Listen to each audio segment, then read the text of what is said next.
Hello friends, welcome to ఏమైనా తినాలనిపిస్తుంది channel. ఈ రోజు నేను చేసే రెసిపీ తెల్ల గలియేరు పప్పు. ఇది డయాబెటిక్ పేషెంట్స్ కి చాలా మంచిది.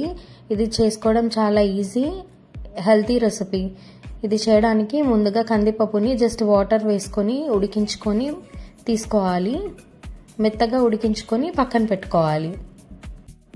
ఇప్పుడు ఒక గిన్నెను పెట్టుకొని అందులోకి ఆయిల్ వేసుకోవాలి. ఆయిల్ వేడైన తర్వాత ఆవాలు, జీలకర్ర వేసుకోవాలి.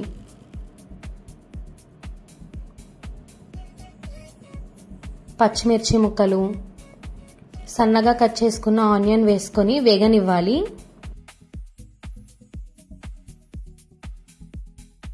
ఇప్పుడు దంచుకున్న ఎల్లిపాయల్ని వేసుకోవాలి. కొద్దిగా కరివేపాకు వేసుకోవాలి. కొంచెం పసుపు వేసుకొని కలుపుకోవాలి.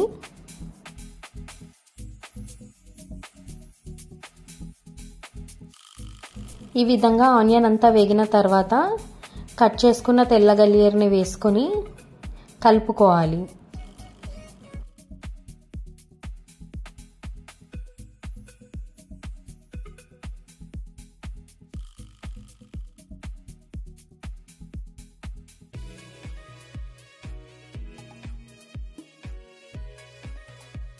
ఇప్పుడు ఇందులోకి కొద్దిగా కారం వేసుకోవాలి. ముందుగా పచ్చిమిర్చి వేసుకున్నాం కాబట్టి కారం చూసుకొని వేసుకోండి. రుచికి సరిపడా ఉప్పు వేసుకోవాలి. మొత్తం అంతా కలుపుకోవాలి.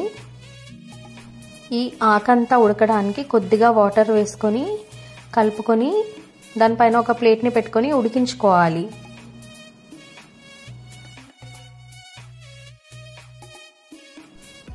టూ టు 3 మినిట్స్కి ప్లేట్ తీసి చూస్తే ఈ విధంగా ఉడుకుతుంది.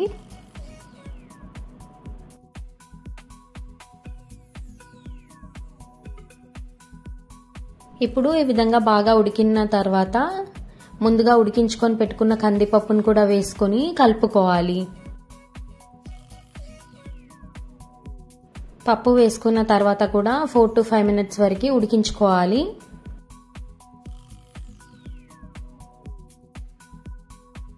ఇప్పుడు ఇందులోకి కొద్దిగా వాటర్ వేసుకొని ఉడికించుకోవాలి ప్లేట్ పెట్టి. 2-3 మినిట్స్కి ఈ విధంగా ఉడుకుతుంది కదా. ఇప్పుడు ఇందులోకి కొత్తిమీర వేసుకొని కలుపుకోవాలి. అంతే ఫ్రెండ్స్, తెల్ల గలియేరాకు పప్పు రెడీ అయిపోయింది. ఈ రెసిపీ మీరు కూడా ట్రై చేయండి అండ్ మీకు ఎట్లా వచ్చిందో నాకు కామెంట్ సెక్షన్లో చెప్పండి. ఈ వీడియో కనుక నచ్చితే లైక్ చేయండి, సబ్స్క్రైబ్ చేయండి అండ్ మీ ఫ్యామిలీ మెంబర్స్కి షేర్ చేయండి.